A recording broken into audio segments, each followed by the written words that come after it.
आपके सामने genuine problems जो आई तैयारी करते हुए, जैसे किताब ले आना और उसको ना पढ़ पाना, 3 महीने बाद धीरे धीरे उसका प्रेशर जनरेट होना, किसी दिन पढ़ने का मन हो और किसी दोस्त ने एकदम ज़बरदस्ती कर ही दिया और उस दिन पढ़ना छूटा, 2-3 दिन और छूट गया साथ में, उससे एक दिमाग पर तनाव क्रिएट हो जाना।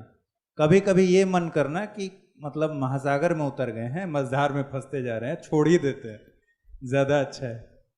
ये सारे वो समस्याएं हैं जो रोज़ आती ही आती हैं।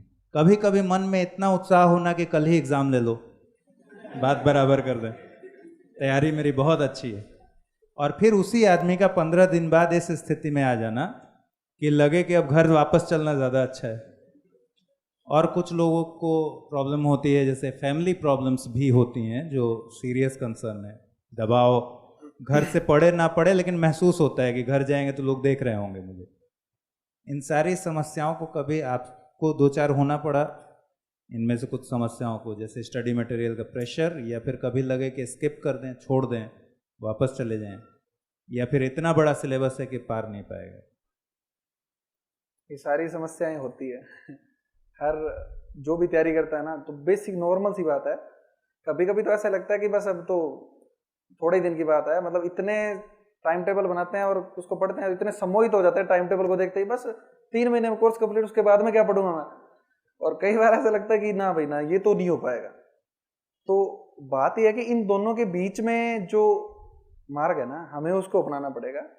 अरस्तु ने बोला था कि जो दुस्साहस है और कायरता है उसके बीच की जो स्टेज है ना, उसको साहस कहते हैं। तो मेरा जनरली फोकस ये होता था, मैंने आज तक अभी 12-13 घंटे 14 घंटे पढ़ाई नहीं की, इतनी पढ़ाई कभी नहीं की, ना ही मैंने कभी 4-5 घंटे पढ़ाई किया। मेरा फोकस रहता था 7-8 घंटे 9 घंटे डेली लाइब्रेरी में मेरे को निकालने हैं तो निकालने ही है। मतलब ऐसा होता था कि मैं शाम को जाता था तो मेरे पास थोड़ा खाली टाइम भी होता था, खुद के पास सोचने के लिए, इधर उधर बात करने के लिए, थोड़ा घूमने के लिए।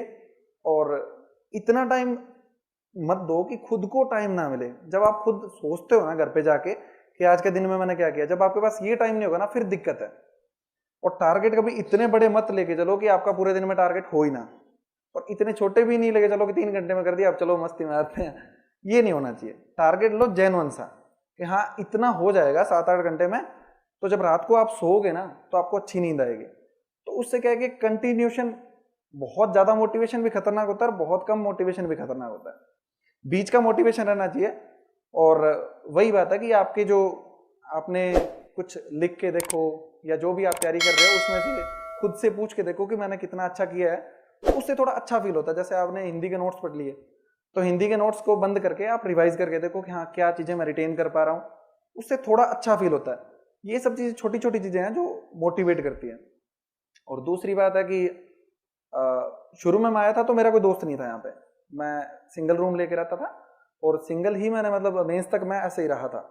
तो प्री तक थोड़ी सी ये दिक्कत आती थी कि अकेलापन महसूस बहुत होता था। कई बार ऐसा लगता था कि कोई खुद का नहीं है, सब अपने अपने मतलब ही, ऐसी फीलिंग भी आती है कई बार कि कोई हमसे बात करने वाला नहीं होता। तो बात यह कि ये सिचुएशन भी निकलती है, पर जैसे जैसे प्री पास में आता गया ना तो ये सब चीजें खत्म होती गई, क्योंकि प्री का प्रेशर इतना होता है कि कोई मतलब टेंशन लेने का टाइम भी नहीं बचता अपने पास।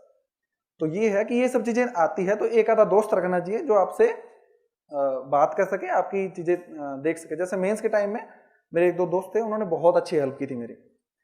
तो और ये चीज है कि कई बार किताब ले आए, तो ये चीज थोड़ा सा मेरे में इतना संयम तो था कि किताबें परचेज करने में बहुत चूजी था, किताब परचेज नहीं करता था जब तक मतलब मैंने पुरानी किताब कंप्लीट नहीं किया, नई किताब मैं नहीं लेता था।